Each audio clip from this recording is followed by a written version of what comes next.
নমস্কার, good morning. তোমরা দেখছো তোমাদের প্রিয় channel exam guide by Nitu. RRB NTPC GK ক্লাসে তোমাদের জানাই স্বাগত। বন্ধুরা, তোমরা যারা আগামী দিনে আরআরবি এনটিপিসি পরীক্ষা দেবে, তোমাদের জন্যই আমি তৈরি করেছি 2021 সালে আরআরবি এনটিপিসি পরীক্ষায় এসে যাওয়া প্রশ্নপত্র নিয়ে এই বিশেষ ক্লাস। আজকে আমি করাবো ক্লাস নম্বর 33, যেটি 13ই মার্চ 2021 সালে প্রথম শিফটে পরীক্ষায় হয়েছিল। তো বন্ধুরা, তোমরা যারা এখন পর্যন্ত চ্যানেলটি সাবস্ক্রাইব করোনি, তো বলবো অবশ্যই চ্যানেলটি সাবস্ক্রাইব করে নেবে। ভিডিওটা ভালো লাগলে লাইক করবে, বন্ধুদের সঙ্গে শেয়ার করবে। তো চলো শুরু করছি আজকের প্রশ্নপত্রগুলো। ভারতের জাতীয় প্রতীকে একটি শ্লোক আছে, সত্যমেব জয়তে, যা দেবনাগরী লিপিতে খোদাই করা রয়েছে। এই শ্লোকটি কোথা থেকে নেওয়া হয়েছে? তো সঠিক উত্তর মুন্ডক উপনিষদ। সত্যমেব জয়তে, এই শ্লোকটি নেওয়া হয়েছে মুন্ডক উপনিষদ থেকে। ঠিক আছে। আর ভারতের জাতীয় প্রতীক হলো অশোকের সারনাথ সিংহস্তম্ভ। ঠিক আছে, অশোকের সারনাথ সিংহস্তম্ভ ভারতের জাতীয় প্রতীক। নিম্নলিখিত কোন দশকে ভারতের জনসংখ্যা বৃদ্ধির হার ঋণাত্মক হিসাবে রেকর্ড করা হয়েছিল? তো সঠিক উত্তর হবে 1911 থেকে 1921-এর দশক। ঠিক আছে, 1911 থেকে 1921-এর এই 10 বছরে ভারতের জনসংখ্যা বৃদ্ধির হার ঋণাত্মক হিসাবে রেকর্ড করা হয়েছে। বলেছে দেখো, নিচের কোন রোগটি বাতাসের মাধ্যমে ছড়ায় না? তো সঠিক উত্তর হবে কলেরা। কলেরা কিন্তু বাতাসের মাধ্যমে ছড়ায় না, কিন্তু যক্ষ্মা, নিউমোনিয়া এবং সাধারণ সর্দি কাশি, এই রোগগুলো কিন্তু বাতাসের মাধ্যমে ছড়ায়। ঠিক আছে। ভারতের প্রত্নতাত্ত্বিক জরিপের সদর দপ্তর কোথায় অবস্থিত? তো ভারতের প্রত্নতাত্ত্বিক জরিপের সদর দপ্তর অবস্থিত নয়াদিল্লিতে বা নতুন দিল্লিতে। ঠিক আছে, নতুন দিল্লিতে ভারতের প্রত্নতাত্ত্বিক জরিপের সদর দপ্তর অবস্থিত। ভারতে প্রথম semi high speed train Vande Bharat express কবে প্রধানমন্ত্রী নরেন্দ্র মোদী পতাকা প্রদর্শন করেন বা উদ্বোধন করেন? ঠিক আছে, উদ্বোধনের সময় কিন্তু এই পতাকা দিয়ে কিন্তু প্রদর্শন করতে হয় বা পতাকা তুলতে হয়। ঠিক আছে, তো এটি করেন 15ই ফেব্রুয়ারি 2019 সালে। ঠিক আছে, 15ই ফেব্রুয়ারি 2019 সালে প্রধানমন্ত্রী নরেন্দ্র মোদী পতাকা তুলে এই মিনি বা semi high speed train Vande Bharat express চালু করেন। এটি প্রথম চলেছিল বারাণসী থেকে নতুন দিল্লি পর্যন্ত। ঠিক আছে,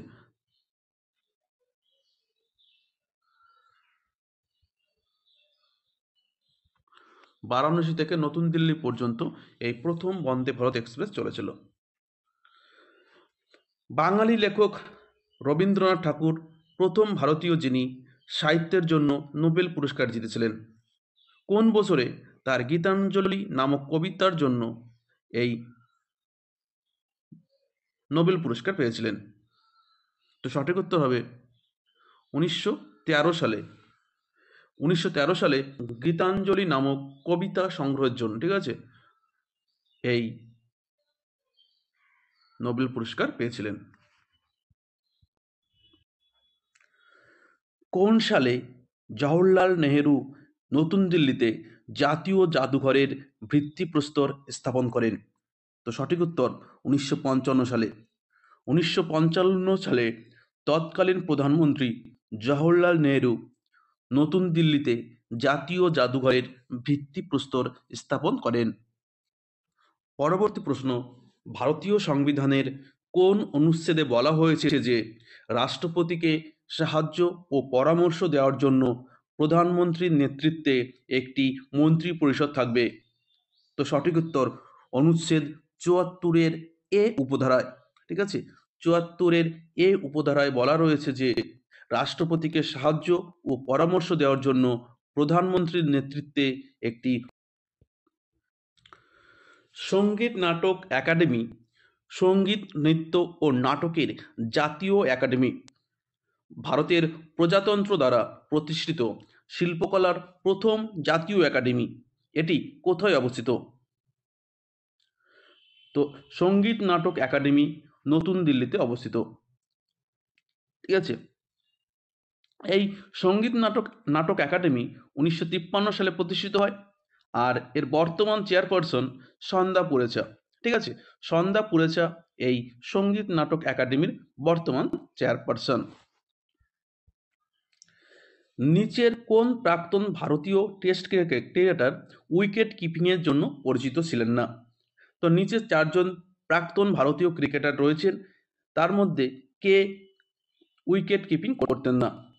তো সঠিক উত্তর হবে বি.এস. চন্দ্রশেখর। তো বি.এস. চন্দ্রশেখর তিনি কিন্তু একজন লেগ স্পিনার বলার, ঠিক আছে, বা বলার। তো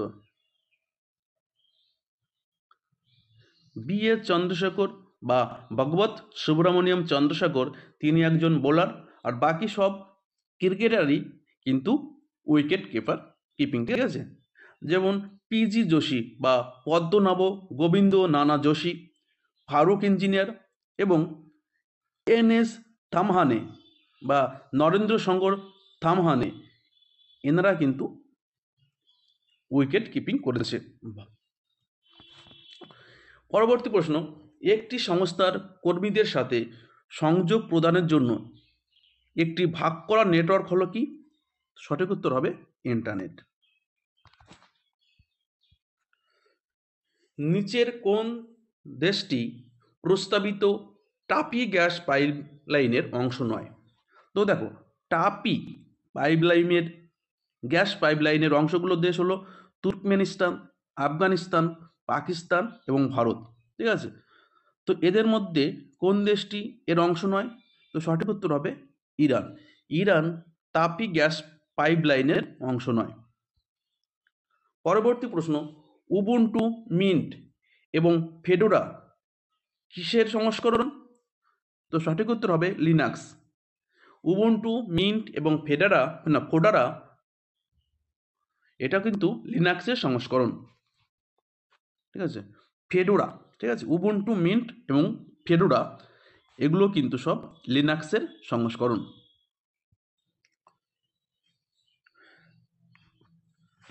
নিম্নলিখিত সংস্থাগুলিকে তাদের সদর দপ্তরের সাথে মেলান। দেখো, ভারত হেভি ইলেকট্রনিক্স লিমিটেড, এর সদর দপ্তর কোথায়? তো এর সদর দপ্তর কিন্তু নতুন দিল্লিতে, তাহলে 4 হবে। ঠিক আছে, কোল ইন্ডিয়া লিমিটেড, এর সদর দপ্তর কোথায়? এর সদর দপ্তর হচ্ছে কলকাতায়, 3 নম্বর। ভারত পেট্রোলিয়াম কর্পোরেশন লিমিটেড, এর সদর দপ্তর কোথায়? মুম্বাই, এটা 1 দিলাম। আর ভারত ইলেকট্রনিক্স লিমিটেড, এর সদর দপ্তর কোথায়? এর সদর দপ্তর কিন্তু ব্যাঙ্গালোর, ঠিক আছে, 2 দিলাম। মুশালাম, তাহলে কি ভারত হেভি ইলেকট্রনিক্স লিমিটেড এর সদর দপ্তর নতুন দিল্লি, কোল ইন্ডিয়া লিমিটেড এর সদর দপ্তর কলকাতায়, ভারত পেট্রোলিয়াম কর্পোরেশন লিমিটেড এর সদর দপ্তর মুম্বাই, আর ভারত ইলেকট্রনিক্স লিমিটেড এর সদর দপ্তর বেঙ্গালুরু। ঠিক আছে, নিচের কোনটি দ্রুততম ভূমিকম্প তরঙ্গ? তো সঠিক উত্তর হবে প্রাথমিক তরঙ্গ। প্রাথমিক তরঙ্গ হচ্ছে দ্রুততম ভূমিকম্প তরঙ্গ বা প্রাইমারি ওয়েভ। ঠিক আছে, প্রাথমিক তরঙ্গ বা primary wave. Start up India Bharat সরকারের একটি বড় উদ্যোগ। এটি কোন সালে চালু হয়েছিল? তো এটি চালু হয়েছিল 2014 সালে। স্টার্ট আপ ইন্ডিয়া চালু হয়েছিল 2014 সালে। ভারতীয় রিজার্ভ ব্যাংক বা আরবিআই কবে প্রতিষ্ঠিত হয়? তো ভারতীয় রিজার্ভ ব্যাংক প্রতিষ্ঠিত হয় 1 এপ্রিল 1935 সালে। 1 এপ্রিল 1935 সালে ভারতীয় রিজার্ভ ব্যাংক প্রতিষ্ঠিত হয়। পরবর্তী প্রশ্ন, ভারতের প্রথম সামুদ্রিক পার্ক কোথায় অবস্থিত? তো ভারতের প্রথম সামুদ্রিক পার্ক যেখানে অবস্থিত সেটা হচ্ছে কচ্ছ উপসাগর। কচ্ছ উপসাগর ভারতের প্রথম সামুদ্রিক পার্ক। ঠিক আছে,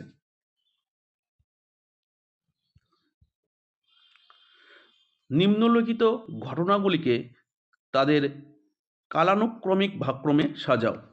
তো দেখো, জালিয়ানওয়ালাবাগ হত্যাকাণ্ড হয়েছিল 1919 সালে। অসহযোগ আন্দোলন ও খেলাফত আন্দোলন হয়েছিল 1920 সালে। গান্ধী আরণ্য চুক্তি স্বাক্ষরিত হয়েছিল 1931 সালে। ভারত ছাড়ো আন্দোলন হয়েছিল 1942 সালে। চম্পারণ সত্যাগ্রহ হয়েছিল 1917 সালে। ঠিক আছে, আমি কিন্তু সব লিখে দিলাম। চলো নেক্সট। জিওলজিক্যাল সার্ভে অফ ইন্ডিয়ার সদর দপ্তর কোথায় অবস্থিত? জিওলজিক্যাল সার্ভে অফ ইন্ডিয়ার সদর দপ্তর অবস্থিত কলকাতায়। তো সঠিক উত্তর হবে কলকাতা। ঠিক আছে। অশোক তর্কাতীতভাবে প্রাচীন ভারতের সবচেয়ে বিখ্যাত শাসক এবং কলিঙ্গ জয় করেছিলেন। তিনি ড্যাশের নাতি ছিলেন। তো চন্দ্রগুপ্ত মৌর্যের নাতি ছিলেন এই সম্রাট অশোক। চন্দ্রগুপ্তের ছেলে ছিলেন Bindusara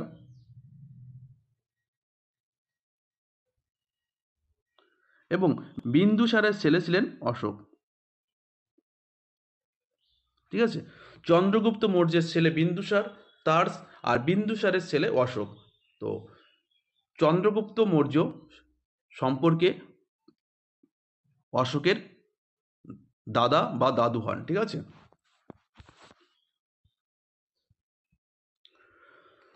দশতম India International Science Festival November 2024 কোথায় অনুষ্ঠিত হয়েছিল? তো নভেম্বর থেকে ডিসেম্বর পর্যন্ত, নভেম্বরের শেষ এবং ডিসেম্বরের প্রথম পর্যন্ত এই 10তম ইন্ডিয়া ইন্টারন্যাশনাল সায়েন্স ফেস্টিভ্যাল অনুষ্ঠিত হয়েছিল। সেটা হচ্ছে গুয়াহাটিতে। ঠিক আছে, তো সঠিক উত্তর গুয়াহাটিতে। ওয়ার্ল্ড ট্যুরিজম অর্গানাইজেশন এর সদর দপ্তর কোথায় অবস্থিত? তো সঠিক উত্তর হবে মাদ্রিদ, স্পেন। ঠিক আছে, স্পেনের মাদ্রিদে ওয়ার্ল্ড ট্যুরিজম অর্গানাইজেশনের সদর দপ্তর অবস্থিত। পরবর্তী প্রশ্ন, কোন কার্যকারক সোয়াইন ছড়ানোর জন্য দায়ী? তো সোয়াইন রোগ ছড়ানোর জন্য দায়ী হলো ভাইরাস। ঠিক আছে, সোয়াইন ফ্লু ছড়ানোর জন্য দায়ী হলো ভাইরাস। ভারতের জাতীয় গাছ হলো কোনটি? সঠিক উত্তর বট গাছ। বট গাছ ভারতের জাতীয় গাছ। নিচের মধ্যে কাকে 2021 সালে পদ্ম বিভূষণ দেওয়া হয়েছিল? তো সঠিক উত্তর হবে সুদর্শন সাউ। সুদর্শন সাউকে 2021 সালে পদ্ম বিভূষণ পুরস্কার দেওয়া হয়েছিল।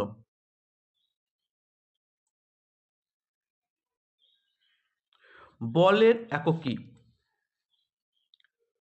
তো কেজি পার মিটার স্কোয়ার। ঠিক আছে, কেজি পার মিটার স্কোয়ার বা নিউটন। ঠিক আছে, বলের একক কি? নিউটন।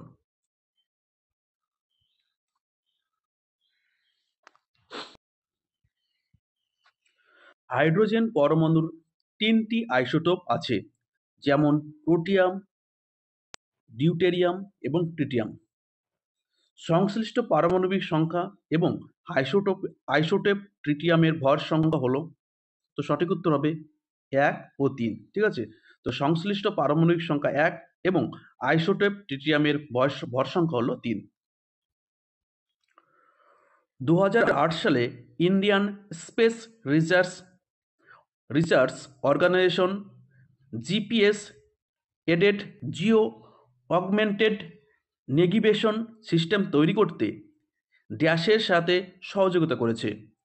তো সঠিক উত্তর হবে ভারতের বিমানবন্দর কর্তৃপক্ষ বা এয়ারপোর্ট অথরিটি অফ ইন্ডিয়ার সাথে সহযোগিতা করেছে। ঠিক আছে, তো 2008 সালে Indian space research organisation GPS aided geo augmented navigation system তৈরি করতে ভারতের বিমানবন্দর কর্তৃপক্ষের সাথে সহযোগিতা করেছে। পরবর্তী প্রশ্ন, নিচের কোনটি ভুল? তো সঠিক উত্তর হবে 1 জিবি সমান সমান 2 এর পাওয়ার 20 বাইট, ঠিক আছে? এই অপশনটা কিন্তু ভুল রয়েছে।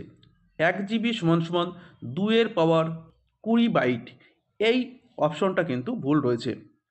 তো বন্ধুরা, ভিডিওটা এই পর্যন্তই। ভিডিওটা ভালো লাগলে লাইক করবে, বন্ধুদের সঙ্গে শেয়ার করে দেবে। তো দেখো, এই যে শিফট, এই শিফটে কিন্তু প্রচুর সাম্প্রতিক ঘটনা এসেছিল, ঠিক আছে? সেই জন্য কিন্তু আমি পুরো 40টা প্রশ্ন তোমাদের কভার করতে পারলাম না। তো আবার দেখা হচ্ছে, ততক্ষণ ভালো থাকবো, সুস্থ থাকবো, ধন্যবাদ।